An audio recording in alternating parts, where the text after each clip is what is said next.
sixth virtual career chatter session. And first, I want to thank Dr. Best for giving us his time today. Thank you.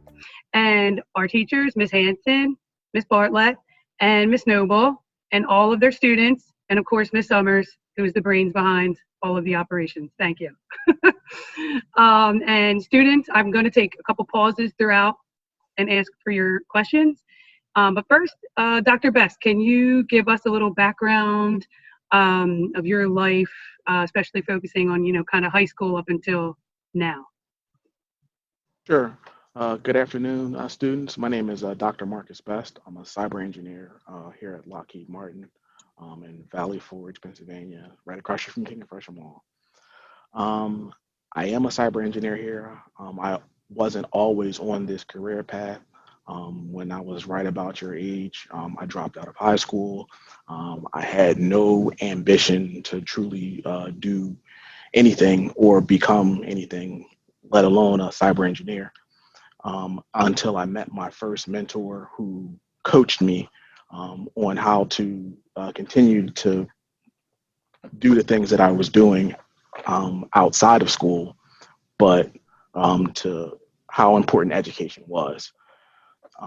And that mentor coached me on how to use some of the attributes that I had obtained hanging in the streets of Philadelphia, and use those to better myself, and use those to my benefit later on in life. Um, After high school, that mentor also coached me to go back to high school. So I did return to high school. I graduated with my high school diploma. And when I finished high school, I had no real direction. I met another mentor who coached me um, regarding a computer program. It was a 9-month computer trade school program. I went to the 9-month computer trade school program and came out with a certificate and entered into the field of technology.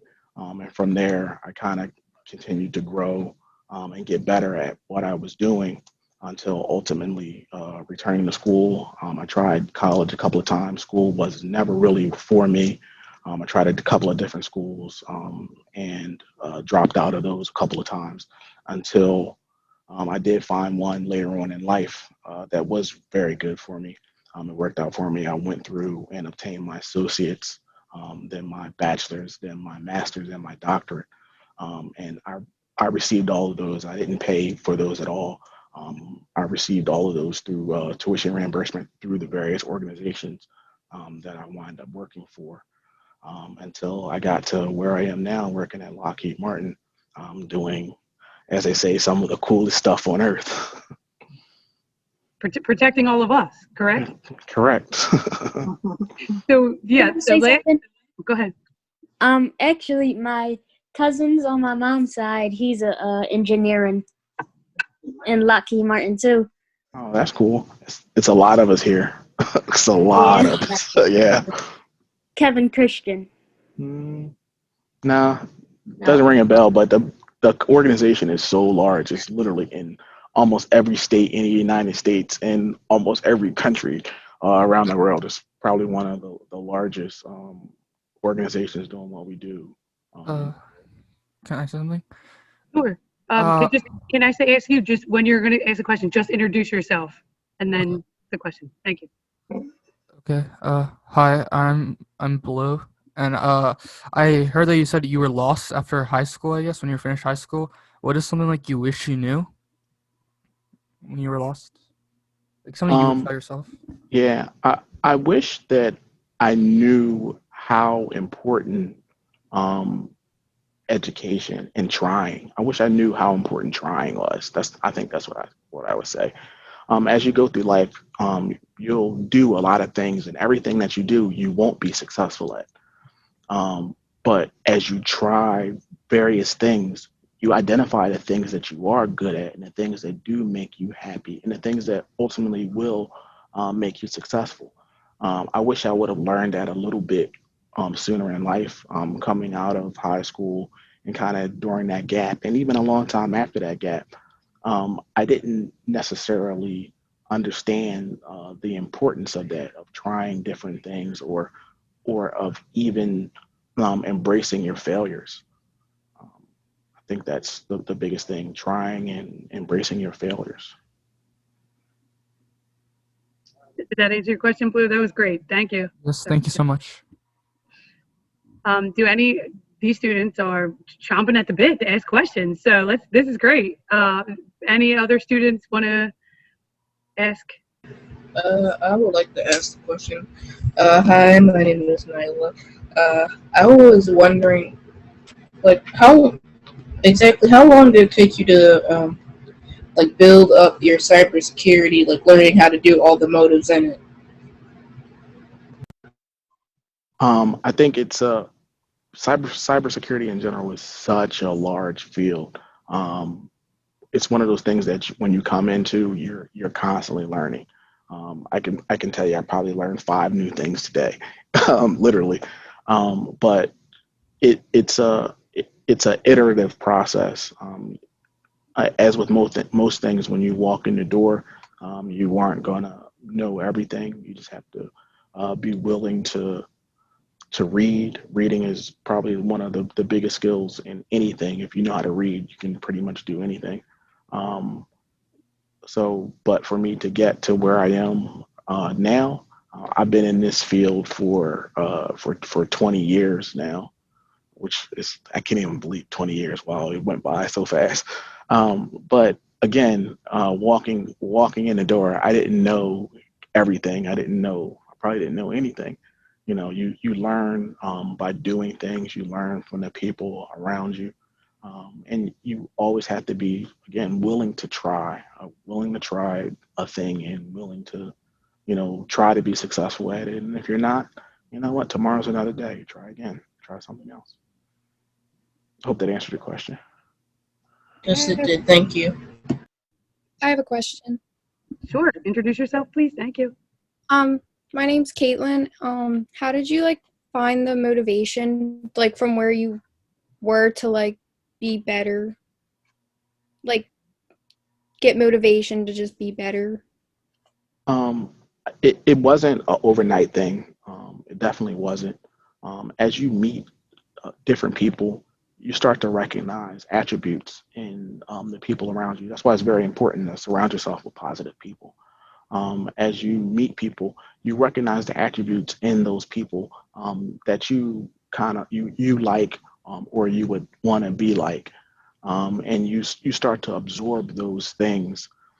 So as far as trying to continue to motivate yourself, it's about um, just being open to try new things, and staying around positive people. Something I said earlier today. You want to be careful, not only be careful with the people you surround yourself with, but also be careful the people who you share your dreams with, because not everybody has your best interests at heart, and not everybody can understand what you're trying to do. So if you continue to surround yourself with positive people, even if that person can't understand where you're trying to go, they'll be behind you, trying to support you to get to where you need to go. Everybody can't. Everybody doesn't have your dream. Everybody doesn't have your motivation. And everybody can't understand what you're trying to do.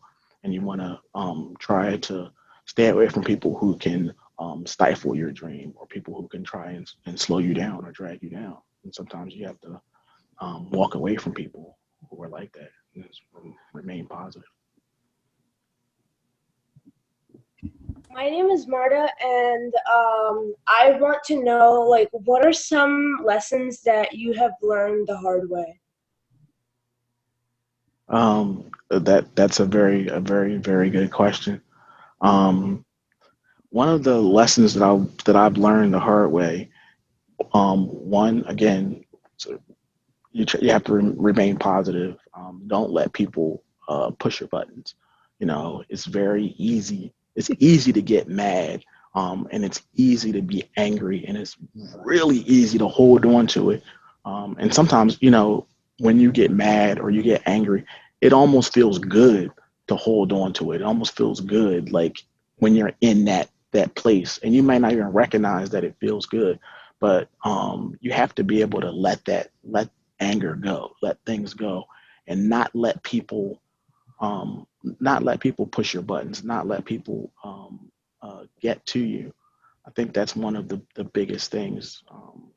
You know, try your best to learn from your mistakes, and try not to let people get too far under your skin. You know, try to be the leader, not the follower. You know, and again, everybody won't recognize or understand where you're trying to go, but it's very important to maintain, to stay true to yourself, stay true to what you believe in, what you think is right and what you think is wrong, because with your friends and even your family, and everybody doesn't have the same values, everybody doesn't have the same dreams. So it's important to be true to yourself and understand, you know, right from wrong. Thank you. I was waiting to see if more. Uh, uh, uh, what does like an average week in your life look like? It's very, I think I'm very busy, especially these days. I work a couple of different, we call them programs here. So a lot of hands-on technology, a lot of identifying vulnerabilities in technology, kind of poking at those vulnerabilities, seeing if they can be exploited, trying to make it so they can't be exploited um, on a daily basis, generating reports to report up about these things. So at work, that's kind of what it is, and it's really fast paced. It's really dynamic. It's good because it keeps you excited. Like my day at work goes by so fast. I feel like I walk in the door, and 30 minutes later I'm going home. And I put in a lot of time here, but also I make time for my family. I have a beautiful wife and a beautiful daughter. So you know I enjoy coming to work and doing what I have to do, but also going home and being able to play with my daughter. So my day as a whole is very hectic here. I'm running around, throwing stuff in the air, poking at vulnerabilities, fixing things. And then I try to go home and, eat dinner, enjoy my family. And I think This is this is Ed Brown. I just want to interject because Marcus is being a little modest. He lends his talents to other programs. He's a cyber expert. He's a SME. We call him subject matter expert. So there's other programs that will seek him out.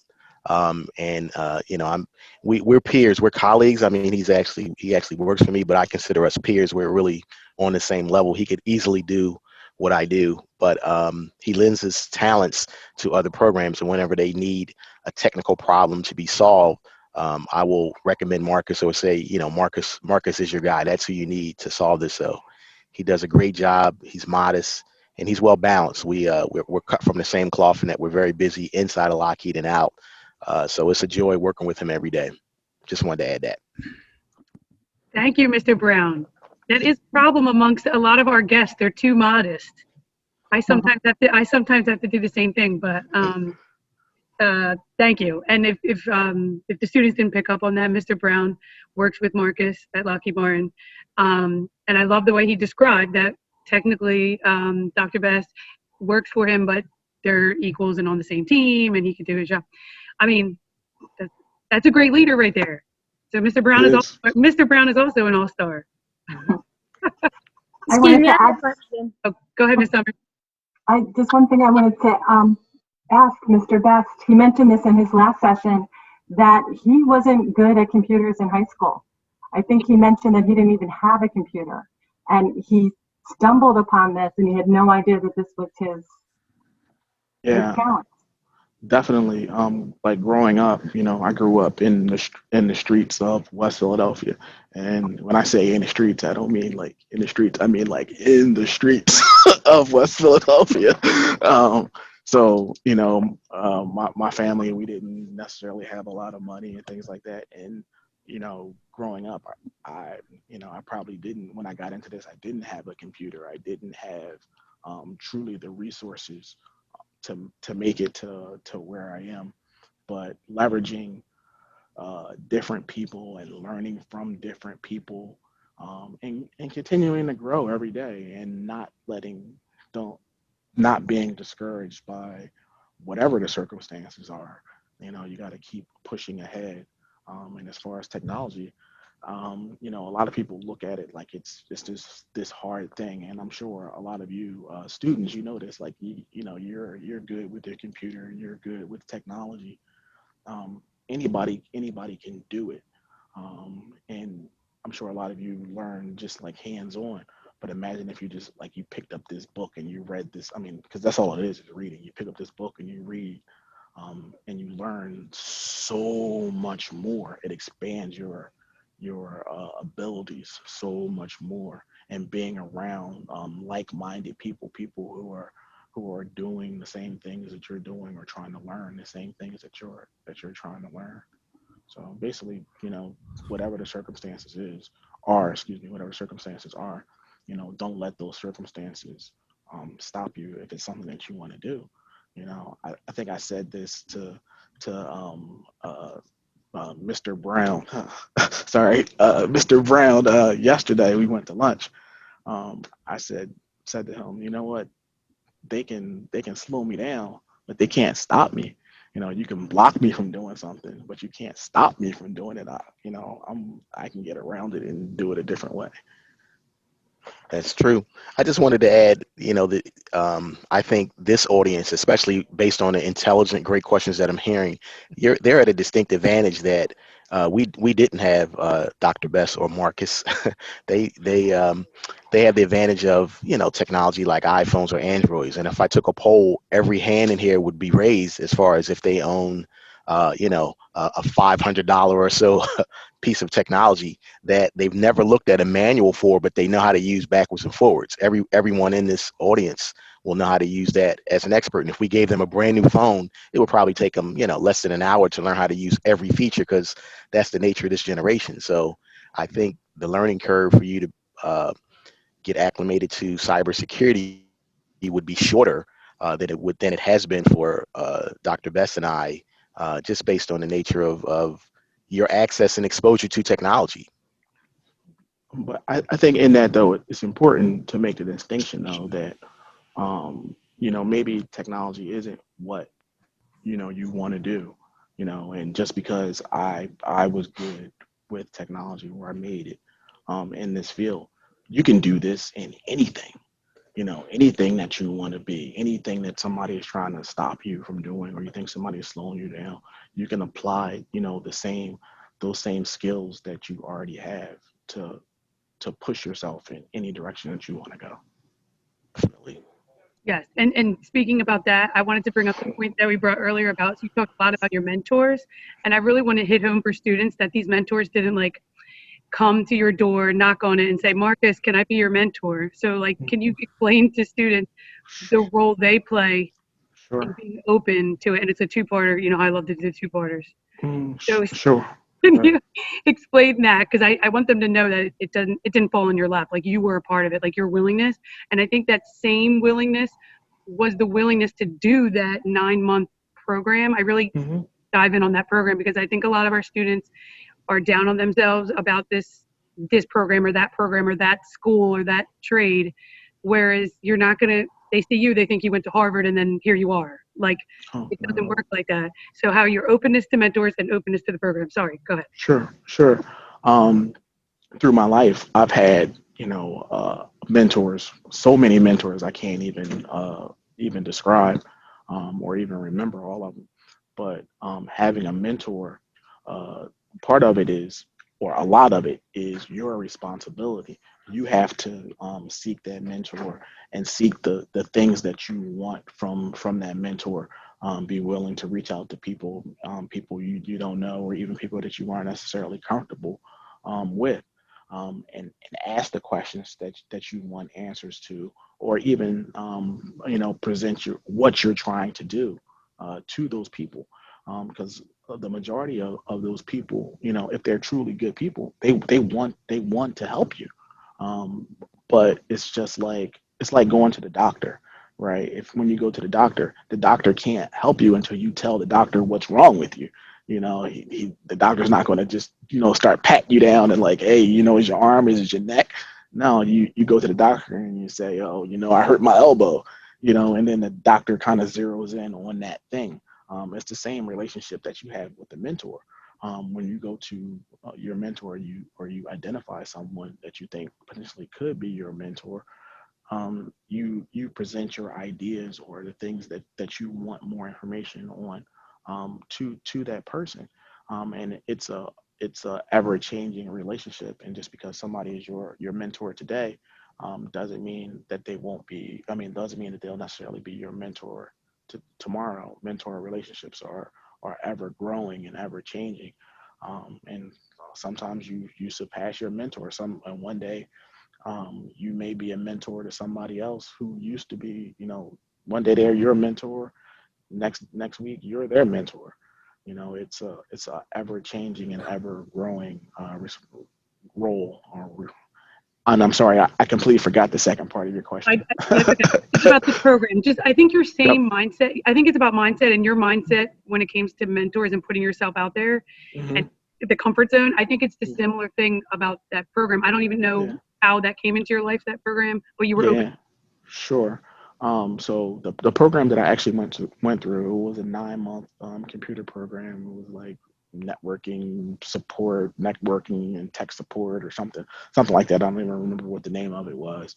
Um, but it was through Chubb Institute, who's now long gone out of business. But someone introduced me to it. A mentor, they kind of talked to me about it, and they talked to me about um, the idea of making money. That's kind of how it came up, and it was like, oh well, you can do this, and they were actually in the program at the time, and they told me about it, and I was like, oh, what drew me to it was the idea of making money. At that time, I needed money. I had to support myself, and I went to it, and from there it just kind of continued to grow. So I think from that you have to continue to keep yourself open or make yourself open to trying new things, things that you might not necessarily in the beginning think that is something that you are good at or something that you think you can do. I didn't think that at that time, I didn't have the awesome confidence that I have now. I didn't have that confidence, and I didn't think that I could necessarily do what I do now. But now I think at what I do, I'm pretty good. Um, so it's a growing and learning, constantly learning and changing experience. And don't be afraid to try it, and don't be afraid to be good at it. Don't be afraid to be bad at it. That's awesome. Thank you. Students, anybody have another question before I we do. get? Um, so you said you came from like West Philadelphia, I believe. Yeah, Hmm. so I moved here like 2 years ago from I moved a lot from New York, I guess. Hmm. And then I guess a lot of time, do you think it's like a bad idea like resenting people? Because I've come here, I like see all the suburban houses here at least. No, I see a lot of like people, and I often feel jealous or like I feel resent toward no. people here. And then, do you think it's like, how did you get over this, or like how did you, something like that? Sure. I think that's a very good question. Um, you know, a lot of times you see things that other people have, and I think it's a natural trait, right? So to want things, but it's all about how you go about it. You can't let that thing stop you. You can't. You always want to. Your goal is to always be a good person, right? So working in that context of being a good person, it's okay to see things and it's okay to want things, but you don't want to step outside of being a good person and trying to obtain them, right? So you know even now, I have friends, you know, who are doing a lot better than me, you know, and I think I'm doing pretty good. But you know, and I see the things, but you use it as kind of encouragement, not as hate, or not as, you know, I have to do this bad thing to get to that point. You know, I think the goal in everything you do, first and foremost, should be to be a good person, because, you know, believe it or not, being a good person, better things will continue to happen for you. You'll be surrounded by other good people, and other good people have other good ideas, and those good ideas are always that next thing, you know, to push you ahead. You know, and I kind of touched on a little bit, like some of my friends, you know, who may be doing better than I am. You know, I was talking to one of my friends the other day, and he was telling me how he just bought, you know, 23 acres of land in Florida, and he's, you know, he's getting it all ripped out, and he's building, you know, and I'm like, wow, like how did you do that? And you know, we kind of talked about it, and he gave me some really like good ideas on things, you know, kind of thinking like further down the road how to achieve, you know, and how to get to, you know, various points or achieve various things, you know, and it's never out of, you know, real jealousy, you know. And I think, sorry, not to belabor on this one, but I think another part of it is you have to be able to let things go. I'm not sure if, you know, it's like some things have happened to me in my life. I don't know if you guys actually got a chance to read my bio. They, Uh, they- Dr. Best, they did uh, not read. They did not read the second bio, so okay, they don't know some of the. Yeah, okay. Is it okay? it's okay for you to share. Yes, Yeah, okay. So, you know, when I was around 16, my mother was murdered, and it had a giant effect on me. It was like that after that, you know, I dropped out of high school, and I had a lot of hate and a lot of resentment in me towards people, towards things. And as I grew older, I realized that putting that aside, it helped me be a better person, you know. And years later, I always tell the story, you know, about I ran into the person who actually killed my mother, and I walked over to him, and I said to him, you know, I forgive you.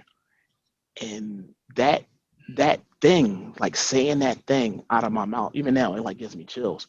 Saying that out of my mouth to him, it made me so much better. It allowed me to let it go, you know, and it allowed me to move on and do better things. And you know, before that, you know, I would like have dreams about it and things like that. But after I said that, you know, I put that thing down. You know, I took it off my back and I put it down.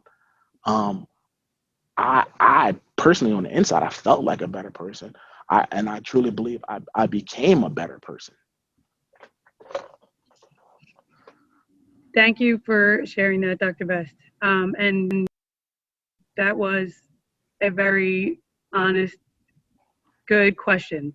Like I say, you students are like so impressive. Like I and Dr. Best for sharing, like kind of speechless. Kind of unbelievable. Like I don't even. What do I say to that? That's incredible. Miss Bartlett, do you want to say something? I'm like so. I will say I was taking a lot to do this. So for the fact he's putting himself out there, asking them, I couldn't even be happy. I feel like I'm going to cry, and I don't even know why. I And get emotional. that's a lot, you know, for all of you guys. That's a lot of what life is, and how you become better.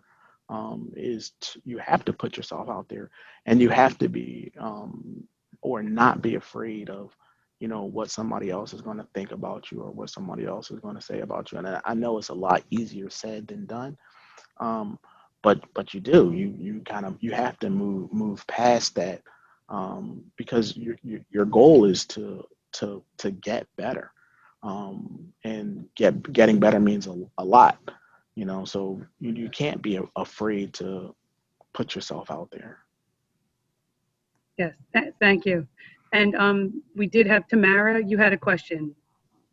correct? I was gonna ask, what do he most enjoy about your job, and what's your least? Oh, sure. Um, what I most enjoy, I think I said this earlier. A lot of times I enjoy the idea of what I do a lot more than what I do. The impact that I make on the world from what I do.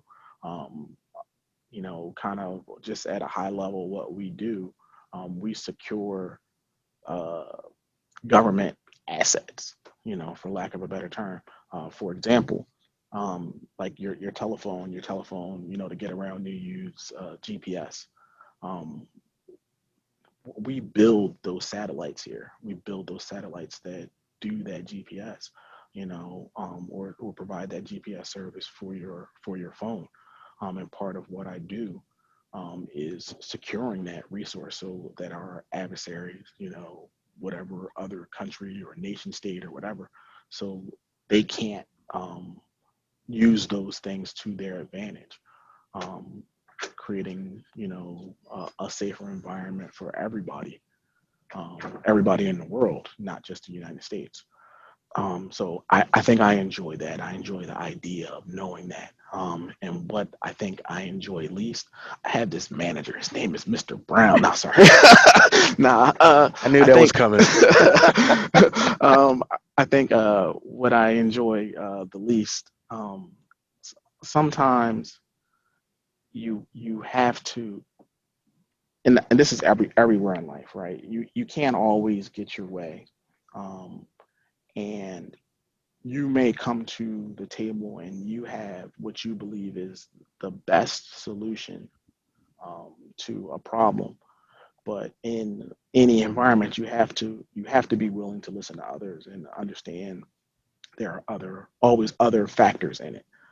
So a lot of times, things in the environment that I work in, they come down to money, dollars and cents. A lot of these programs, they're like multi-million dollar programs, um, and the the powers that be may want to, skimp out or be cheap on this one piece that you find very, very important to the whole solution.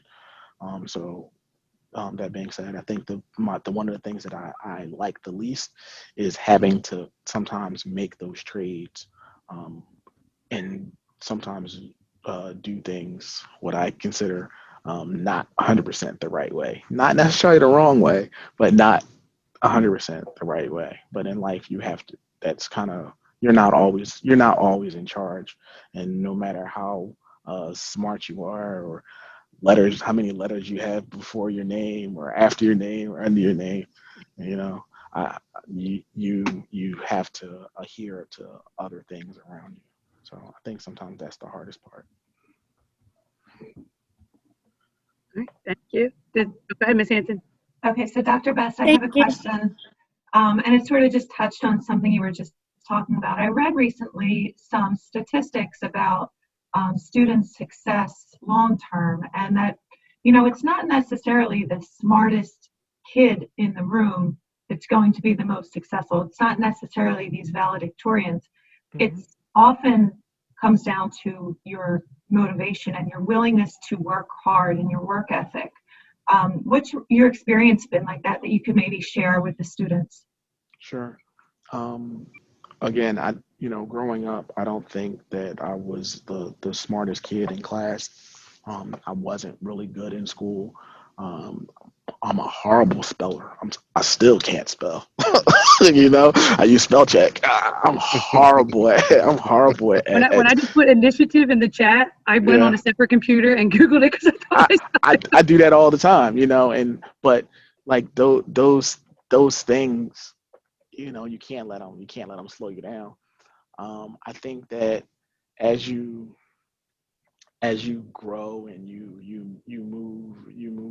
move forward, you learn how to kind of handle those various uh, things, and you just don't let people stop you. Don't let you know uh, you're like all of these things all these things that I do on a daily basis, I learned them, and I learned them from watching other people, from doing them, from reading. So it does come down to motivation a lot, but combined with motivation is attitude.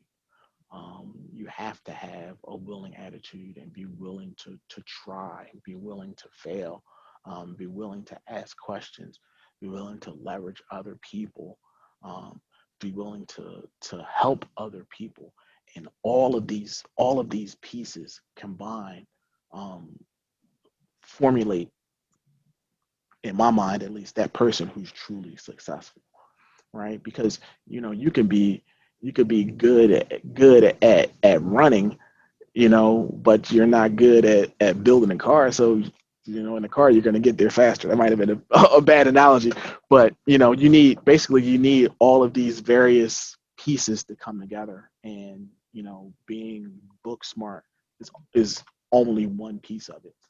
You know, I think my street smarts a lot of times outsmart people's book smarts. I was gonna say the smart thing, smart and not smart doesn't even, that's not even a real Yeah, thing.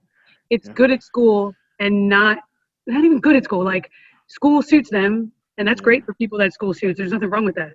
But yeah. there's people that school doesn't suit, and guess what? The rest of the world, like when you graduate, it Hmm. doesn't look like school It anyway. doesn't. It does So, not. and that kind of leads to what I want to ask. I don't want to leave before Right. you talk about this. The what you talked about turning A negative into a skill, positive. turning a negative into positive, turning skills that these students have that they probably don't even, some of them might not realize they have. But please include your how you talked about the rap music and Sure. the memorization. Sorry, go ahead. Sure. Yeah. So, in the first session, we kind of just talked about some of the attributes, from how you turn some attributes that you may have had from, being in the streets and things like that. And the first example that I used was just from being in the streets, you kind of learn how to read people a little bit better. In the streets, people tend to try to get over on you a little bit more. But those same attributes or those same skills that you have or you learned, in the streets, or, being around your friends, people are the same way in a corporate environment. So, you turn those things that you learned into things that you can into real world skills. And then with what we were just talking about as far as the rap music, um, like I'm really really good at memorizing things. That's why, like, I can read a book. I don't have like eidetic memory, but I can read a book, and I can remember those things. I can listen to, when I was younger, I would listen to rap music, and every song that came on, like I knew every song, and I still probably do know every song, from listening to music, and I was able to memorize the lyrics of songs, and just kind of sing along. And it was in school, it would kind of be a game. It would be like, all right, what song? Pick a song, and I know it, you know. And what I didn't realize was at the time was that translated into me being able to, sit down and read a book, and being able to memorize those things and go and take a test. And a really, really good story, analogy, or whatever you want to call it, that goes along with that. In the field that we work in right now, there's a certification. It's called the CISSP, right? And it's a 5-hour test that you have to go and you have to take. The test costs like $600 or something like that to take. And years back, I wanted to take this test, and my manager at the time, they were sending people right and left to take this test. And I asked them, could I go and take the test? They were sending people for like a week long class to take the test. And I asked him, could I go and take it? And he said no. And I was like, okay, that's fine. So, they were sending people, they go for a week long class, and then they have, 2 months they have to study and take the test or whatever. I was like, okay, no, that's fine. I went, bought a book. I read the book. In a month, I went, took the test myself, and I passed the first time. And not only did I pass the first time, I really feel like when I took that test, I feel like I got every answer in that test right. And it was just kind of out of spite. It was like, oh, okay, you think that's going to stop me? Like that just like I tell people, I tell like my friends in the street, I'm like the Incredible Hulk, right? When you make me mad, it just makes me want to just be better and stronger and faster anyway, right? So, yeah, people can tell you no, or they can try and stop you, And at the time, I think that manager, like, I think he thought I wanted his job or whatever, and that's cool. So again, everybody doesn't have your best interests at heart. But what I did was I said, okay, that's fine. I don't. That's not the route that I'm going to take to accomplish this. But I'm still going to accomplish it. I'm not going to slow down. I'm not going to stop. And I went. Like I said, I went. I bought the book. I read the book. I went and took the test. And not only did I pass the test, I passed the test before all the people they sent, to this week-long training and gave 2 and 3 months to take the test. I passed it way before they did. So. Well, I definitely have that's an awesome story, and you have another awesome story. But before I ask you to tell it, I want to ask the students. We are very close to finishing up. So, students, do you have any other questions for Dr. Best? Okay, sounds like we're good. So, another person that tried to get in your way a little bit happened in 2nd grade. Oh yeah. So I told the story in the first session about getting kicked out of Catholic school. I was in the 2nd grade or 3rd grade or something like that, and I got kicked out of Catholic school because the nun at the time she hit me, and she told me. I mean, after she hit me, I told her, it's like, if you hit me again, I'm gonna have to hit you back. And because of that, I got kicked out of out of Catholic school, and the nun pretty much told me, she's like, you're never going to be anything. You're always going to be, in the streets or whatever it was at the time. But she basically told me that I was never going to be anything, from that thing, getting kicked out of Catholic school in the 2nd grade or 3rd grade. So, I say that to say, don't let other people let other people stop you. Don't let other people impose their will on your dream. Be careful who you share your dreams with. Be careful who you share your reality with. While you hope that everybody wants to help you, not everybody does, and that's part of being able to read people and finding those attributes in people that you like and that you want to emulate. And then learning from those people and growing, sharing those with other people, and finding other people to learn and grow from. I mean, that was the best closure we could have. So thank you, Dr. Best. Do any of the teachers, Miss Noble, Miss Hanson, Miss Bartlett, Miss Summers, want to say some final words?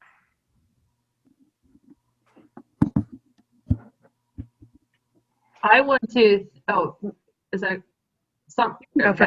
I just want to thank you so much for coming and doing this. You are our first guest speaker that I've had in my 3 years at Abington, and I just appreciate someone coming in and talking about their personal life and then how they got to where they are today. I think it's important that our students see success stories over and over, and how it to them, they need to have the motivation, and grit is the most important thing. I say this to them all the time.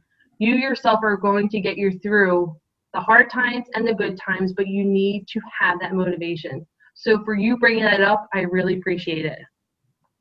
Definitely, and it's definitely a pleasure for me. Again, part of absorbing things from other people or having mentors is being willing to give those things back. And as I said, in the first session, coming in, doing something like that, it is a giant bright spot in my day, because I do have things that I have to do later today that I don't necessarily enjoy or necessarily want to do. And it like this thing, it's a motivating thing for me. It makes me feel better. And, as I go on and do the next thing. So you always have to be willing to do that, always willing to, try to help other people and give those things back to other people. Sorry for rambling. No, you're not rambling.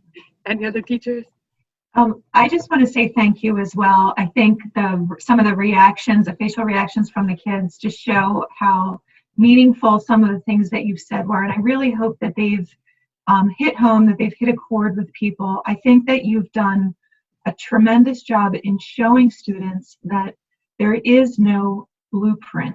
There is no one right way to do things, and how important it is to set your own path and, to be your own captain. And I wanted to say thank you for that and sharing that with the students. Anytime. Thank you so much for joining us. All right, Ms. Noble. Can't say it any better than what's already been said. Yeah. So thank you. Okay, you're welcome. Thank you. And thank you to all the students and teachers or the students dismissed. Mine are. If the adults can stay on for a couple of minutes, that would be awesome. But students, Have a thank you great so weekend, much. everyone. Thank you so much, students. Thank you all so much. You did an excellent Thank job. you.